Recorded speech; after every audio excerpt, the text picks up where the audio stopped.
Hey, good morning, good afternoon, whatever time you happen to be watching the program throughout the world, because we are on the internet. This is MoreJoy Media, and the show is Be Encouraged. And every Tuesday, of course, we have the coach, Derrick Pearson. So let me ask you something. I'll say, Coach, what is your preference for being introduced? Do you like being introduced as the coach, or do you rather be introduced as the man? um, the rule is as long as it's said with love, call me what you want. Oh, I hear you. I hear Right? you. Like it's Yes, sir. Yes, I'm, sir. yeah, I'm coached. I'm coached to several generations of young people. There are guys that I coached back in 1983 that still call me coach. Yes, So of course. so yeah, Yeah. I answer to it. But that's the more important part. It's not what people call you, but what you answer to. Uh, Right. I definitely answer to coach. Well, it's one of these days I'm going to stand. I'm going to be at some kind of an event that has a whole bunch of coaches, and I'm just going to go coach and see how many people turn around. That'll be the most universal response you've ever seen in your life. Exactly. That is a call to action. That's almost your version of sending up the bat signal. Whenever I hear coach, that means that somebody is looking for direction and guidance. That's exactly right, my brother. Oh my gosh, how cool. Well, I want to promote while we get a chance. There's the Impact of Influence book that I am proud to have on my little mantle there. And this guy we're talking to right now, Mr. Derrick Pearson, is in that book, along with several other authors, other people with their stories. And how's your personal book coming along, buddy? It's good. The work is done. Okay. Um, Oh, good. again, I challenge people to put pad to pen or fingertip to keyboard and simply express gratitude and gratefulness for the people who loved them. Hmm. And I don't necessarily mean, the usual love story. I'm talking about people who went outside of their own space, their own boundary, and loved on you. For me, it's interesting. There's a family that lived in South Arlington that actually like would help me get from practice to practice. Would pick me Yeah. up. My mom was working. I mean, there were eight kids in my family. So if mom was working, um, the mom would also make sure that I had a hot meal. Nice. Nice. Um, uh, Turns out that I found out, 55 years later that she was actually my aunt. I didn't know it, but yeah, like her son, who turned out to be, my roommate. He was my roommate and my best friend, and it turns out I was the best man in my first cousin's wedding, and didn't know it. Their families. There's a guy, Jack Livingston, General Jack Livingston, also from Arlington, who was an assistant coach for my little league team, and my family didn't have a lot of money, so it was the guy that would give me a ride to and from practice. Hmm. He he would miraculously always be on the way to get something to eat. Right. So he would always make sure that I had something to eat. He bought me cleats when I was 12 because I didn't have what the other kids were wearing, and Right, and your parents had 8 other kids they had to yeah, outfit, feed, yeah. all that kind of stuff, and I'm sure that you never wanted for anything, but I've I didn't seen it. know. You've I been didn't around those know. families, yeah. Yeah, I didn't know what I didn't have until I saw it. Like Right. right, like in my own space, I had everything I needed, and then some. Absolutely, Matter of sure. fact, if you had asked me, for the first 12 years of my life, I had too much of everything, including siblings, right? Like there's a bunch Yeah, of folks yeah.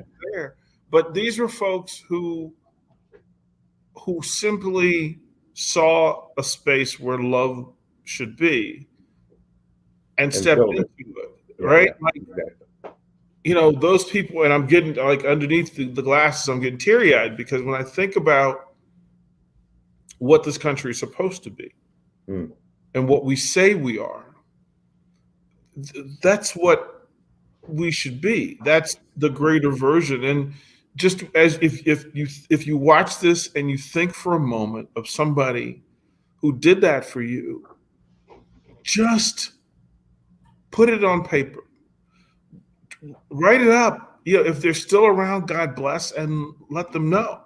Mm-hmm. Like, just let them know. Look, thank you. Just the 2 words. Thank you. I spoke to the athlete, the award at the awards banquet for West Springfield High School on Saturday, and my message was simple. It was 2 words. It was thank you. Learn to use that, not just only in reaction and response to somebody doing a thing that's casual, but more importantly, when it's purposeful. When somebody specifically chooses Lee to love on, it's a simple thing to just say thank you. And so, yeah, the book it really is. When I say they're love letters, because in their very essence they are. They're just Yes. love letters to people who loved on me and didn't have to. They had others to do, but we are a much greater country and community when we work from that. Mm-hmm.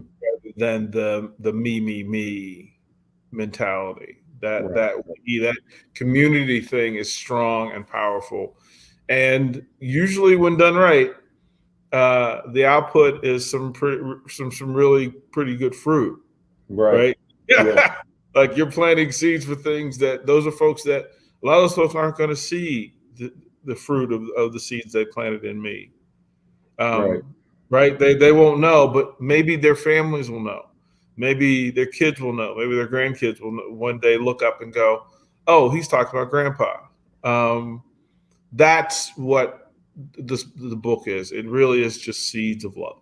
Mm-hmm. Yeah. No, I mean, I can understand that. One of the things you just said was interesting. You said about people's output, and your output is absolutely someone else's input, and that input will make a difference in their life, good or bad. Yeah, and if just the title of the book alone that's behind you, the impact of influence. Mm-hmm. Influence can be good or bad. Yeah. What you want is that love as an influence has a greater impact. That's the very mission of it. That's the very thing that should be involved in it. And the book was just 17 stories of people who stopped in their place, wherever they were, and simply said, yes, this person helped me, which is why I'm going to help you. Mm-hmm. Here's the impact. Every one of us speaks in the voice of people who influenced us, right? Right. And the impact is what we do with it.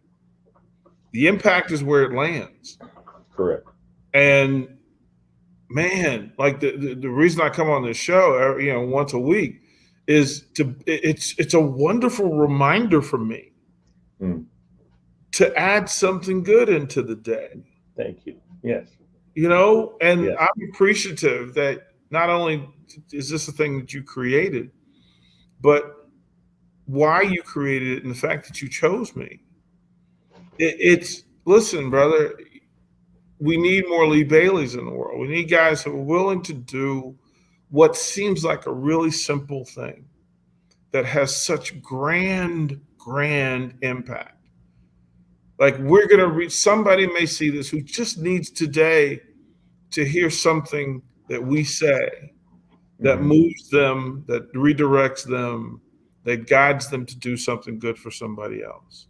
And if we do that, we win. Like, we win just in having the conversation, because every time I talk to you, I remember to do something great and grand for somebody. And I hope that is reciprocated. But I'll say, for the people that listen to it, anybody that listens to it, don't forget how powerful you are, like how impactful you are, that there's literally nobody that can watch this that doesn't have somebody that not only wants to hear from them today, but needs to hear from them today. That's right. So Yeah, I'm the that's same way, Derek. You know, when we're talking on Tuesday mornings, and I'll say also on Thursday mornings with Dan Morgan, you know, we talk about different things, but along the same lines. Obviously, you know, about encouragement. We want to encourage people, and what you just did right there is exactly the reason for the show, and that is we just want to encourage people to remember that there's somebody out there who not only relies on their contact with you, but there's somebody out there who thinks about you just like you're thinking about them. Somebody's got to stop and pick up the phone. You know, one of the two of you. And it's hard, I understand, to do that because you're like, well, maybe they're going to call, or maybe they'll call, or you know, or maybe I'll call. What, you know, don't maybes. You know, just do it. Just pick up the phone. Say, I don't know. I just wanted to call you, man, because you know I love you. I care about you, and that can that's be the the only biggest reason. difference in their life. You know, That's the only reason required. that's exactly right. Well, That is that's absolutely the only reason required. right. Like that's where love out loud comes from. Right. Right. Because again, the only regret, the greatest regret that people have is that they love somebody and that person didn't know it. Didn't know it. Right. They didn't know Exactly. it. I mean, we think we're loving on people. We think we're connected to people, and then the person goes, "Well, I didn't know that you cared." Hmm. Well, no, That's I right. have to make sure that you know, and I work on it. That's why I created the mantra because I wanted to remind myself that even if I reach 8 people today, nine's better.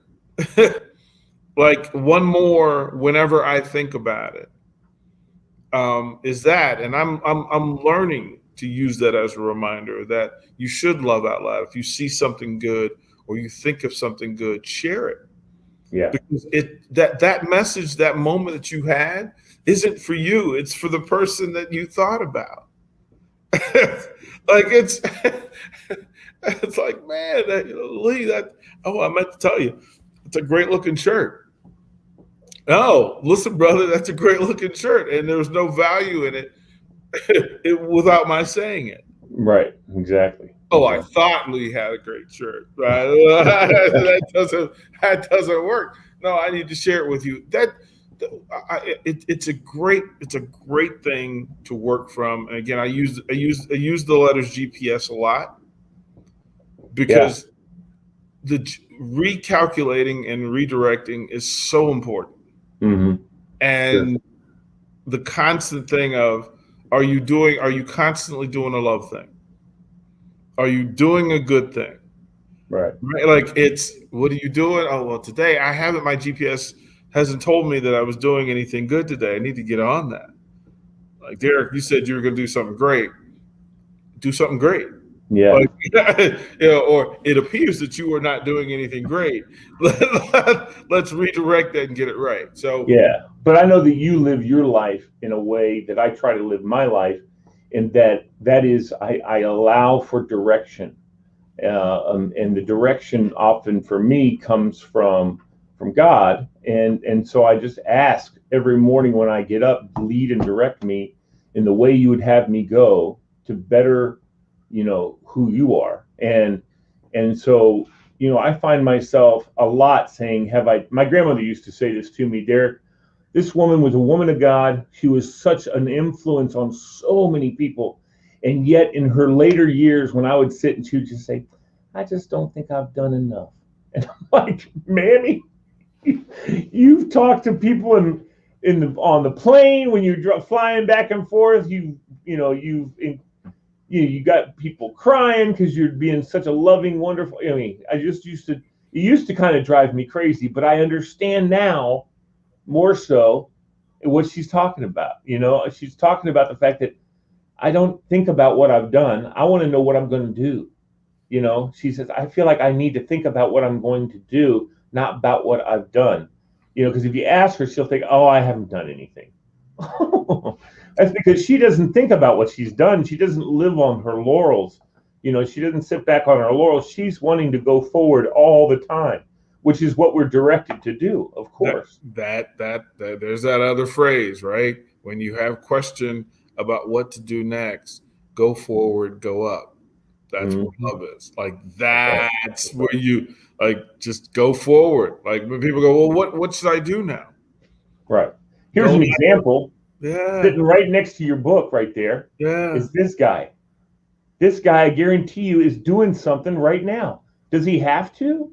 No, he's the greatest cornerback that ever freaking played the game, as far as I'm concerned. Yeah. And yet he's constantly doing stuff in the community. He's constantly encouraging people. He's an amazing. Darryl Green is, of course, no one knows. They should damn well know. I've had him on a show before I did, and he's just always doing something. And if there's anybody that doesn't need to be doing something, it's Darryl Green. He's done enough in most people's books. He really is such a unique spirit. Graceful in several ways, not only physically, but in his like that's the part. A part of why I got into sports was not so much the games. The games are exceptional. The games are the only real thing that we deal with on certain days, because there is no guaranteed outcome. There's so much humanity in it. Even if you're more talented, it might not be enough for you to do well. But to the people that Darryl, the guys that Darryl, Doug Williams, Brian Mitchell, the guys who live in such a unique way, to be able to tell that story, to be able to tell the stories of Art Monk and what he does off the field, right? Oh, there's another one, man. Right, he didn't. Right, the victories that happen, and not for nothing, but I mean, Joe Theismann did more for me in a small space than anybody. Him and Gary Clark, Doc Walker, those are the three guys who, with Redskins lore, did more for me off the away from the field than anybody else. I mean, they reached out, put their hands on me, and said, "Listen, you have the opportunity to do something really cool with this." So yeah, the games are memories, but I love being able to tell the stories of Joe Theismann and his person, Gary Clark, and his humble Pulaski County, Virginia beginnings. It's good to have Doc Walker and all of his energy be shared with people. Right. The games are great. The people are greater. Are better. Yeah. People are greater. That's right, for sure. And I just, as we were talking about, though, I kept looking at that going, I did not stage that, the impact of influence next to Darryl Green. but his influence has been impactful in so many people's lives. And I was just looking at today while you and I were talking, and I thought, I didn't even think about what I did there. Of course, if you look there, I don't know how much Brady Anderson's done for anybody. Not Brady Anderson. That's not Brady Anderson. It's what's his face from used to play for the Nationals and now he's in Philadelphia. What's his Bryce Harper. Bryce Harper. See, I don't even think that was when he was at Potomac Nationals. And so that's why I'm covering. That's why he's covered, because no one needs to know what kind of influence he was. Well, and we talked about the fact that you have influence on people, good and bad. Well, I look at it this way. We had Bryce for however long we had Bryce. And he was a great influence when he had him. I mean, I tell you, you ever watch him play? Oh my gosh! He took a struggling franchise. Yes, he did. And gave it personality, gave it energy. The building that they played in turned when Bryce Harper walked in the door. Absolutely. Like that was, look, good on him for getting his money in Philly. But what he did for DC when he was there, look, we can say it all we want. We still wouldn't have a World Series championship without Bryce, because Bryce brought other people to the table. That's right. He brought fans to the table. He brought sponsors to the table. He brought TV and national attention to the table. Yes, sir. Yeah, it was he and Strasburg back to back. Yeah. Is a generational pull of talent. And yeah, they're Harper's somewhere else now. Good on him. And thank you.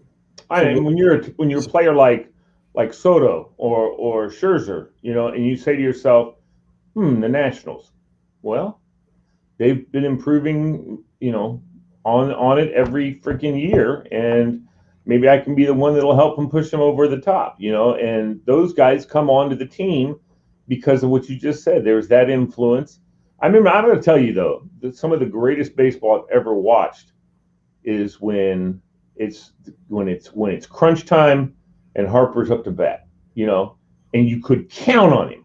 Mm-hmm. You could count on him, especially in those times, because like I've seen him strike out, but there was nothing on the line for him when that happened. It's like he doesn't focus in or something when there's just nothing on the line. But when there was something on the line, you could put the money in the bank. He and I used to just sit there and marvel. I would go, "Oh my God, he did it again!" Every time money was every time when the game was on the line, and he came to bat, he had two guys on or something like that, and they needed two people. He'd hit a triple or hit a double, and he'd drive in 2 runs. Or the guys on, I don't know how many walk-offs he had. I'm sure he's had several.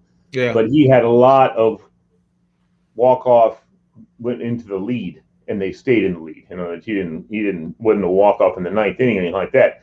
But he put them in the lead, and they were able to hang on. And they were hanging on because he put them there, and they're like, for his sake, they were like, let's bust our butts and not let this lead go away. We were, again, Washington fans were lucky to have a Harper, a Jason Worth, mm-hmm. A guy that, right, Zimmerman, who again, who's had a rebirth, found the fountain of youth over the summer, and looks like the captain again. Juan Soto, Anthony Rendon, Trey Turner, who could be a lifetime Nat, if we get that right. If we get that right, that's right. Yeah, if we get that right, that like folks were talking about trading Max. I'm going, no, be faithful to it. Hang tight in it. Look, Washington fans are lucky. They're very fortunate. You have the Mystics who won a title. You had the Nats who won a title. The Caps who won a title. UVA won a title. You can go back to Georgetown and Maryland. The DMV has had success. And you can go way back on the Redskins. Yeah. Yeah, to go back and say, listen. Back. Well, no, but yeah, I know. But we still remember, like I'll never forget the Denver Super Bowl. Like I'll never forget. Me neither. Mark Rippon. I'll never forget Joe Theismann and Riggins' run. And Joe Gibbs. Right. Never forgetting to get Joe Gibbs. I'll never forget that. And that's probably why we're so diehard now. Yeah. Is that, listen, it's great. I mean, again, when we're talking about it, they're the reigning defending NFC East champion. So that's right. Right. So, miracles happen. Right. That's what that is. And I don't want to degrade it, but man, I'll never forget Georgetown the night they beat Denver in the Super Bowl. I'll never forget being around Redskins fans on Riggins' run, and to watch a room full of food end up in the air and on the floor as Riggins breaks free. I'll never forget that. So as Washington fans, it's the Soto home run, it's Rendon, it's Howie Kendrick, and we'll never forget Ovi. We'll never forget. We there's so many different moments, and you go, I know. Look, Washington, buck up. Yeah, that's right. That's right. And part of me is I used to get so angry about like some of the ownership in Washington. Abe Pollin used to drive me nuts because he would trade these guys looking for young guys to come in and do something who didn't. But he was like, he got rid of Dino Cicerelli. He got rid of Mike Gardner. And I'm like, well, they still have 3-4 years left of great hockey. What are you doing? You're bringing in somebody who's a no-name who flashes out in the minor leagues. Anyway, he used to drive me nuts. And I actually sat across from him at the Senate one day on the train. He was with some senator talking about something. And I was the only other person that, man, oh man, I wanted to say something. And I was just like, nah, Lee, that's cool. And we had just had a great season. So that's what I said to him, Mr. Poland, great season this year. And I was like, I wanted so bad to say, why do you keep trading away players?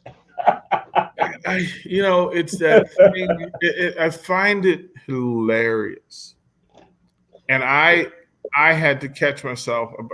Part of being close to it is the ability to just know to stay in your lane. Yes.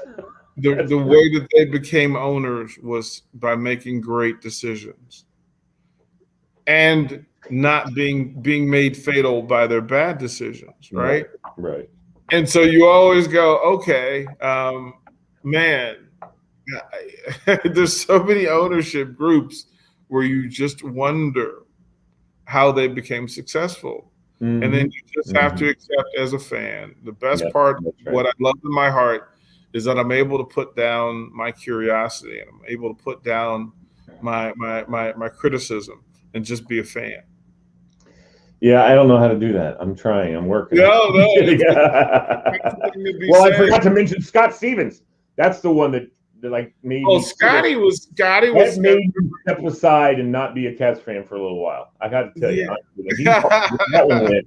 I was like, Scotty was, man, but again, you think of what Ted Leonsis has done, and immediately they are back in the critique pool. Yeah. Like they elevated the fan base. They gave them several moments that they never thought they would ever have. Like, I mean, the Caps being in the Stanley Cup. Like every Caps fan says, okay, if you get me to the Stanley Cups, I'll never be critical again. And they do that, right? They do that. And then you go, okay, but if you win the Stanley Cup, I'm really never going to complain ever again. Like I can die the perfect death because I've lived the perfect life. Right. And you get that. And then not months later, it's like, you bum. Yeah. I can't believe you didn't re-sign Boudreaux. You just go, listen, be a fan. The teams, you know what, man? How about this? We got Ovechkin until he retires. He ain't going nowhere. I hope that they do right by that. I really do. I mean, if any reason he might want to move on is when he's too old and he still thinks he can play, you know how that goes. And then he might transfer off to somebody else and live a lackluster. I don't think he's going to do that. I think he's a Cap for life. And I think that there's in him and he alone is what makes guys like Backstrom stay in there. He's the guy that draws players. Oshie came, but unfortunately, Oshie's going to Seattle. I don't think there's any chance that Seattle's going to be stupid enough not to draft him onto their team. And that'll be great for him because he'll be able to have that career, hopefully staying there and doing well and making a name for himself there. I'm all for that. I mean, he's a great, great guy. And that's how you build expansion teams. You bring guys from other teams. Yeah, I mean, I'm old enough to have been around for Ron Lowe and those early Caps who rarely won. Give them credit for having a clue about what they do. They often work out. The same thing happened with the Nationals. If you don't do it the way you did it, you don't get the number one pick consecutive years, and you don't get Strasburg and Harper back to back, and you don't get that. There's a method. Even in the oldies, we had guys who played for the Caps who were the best in the league, and it's like Rod Langway. I mean, he played for the Caps his career, and Rod Langway was probably one of the best defensemen. And you didn't mess with Rod Langway. I mean, he wasn't even an enforcer.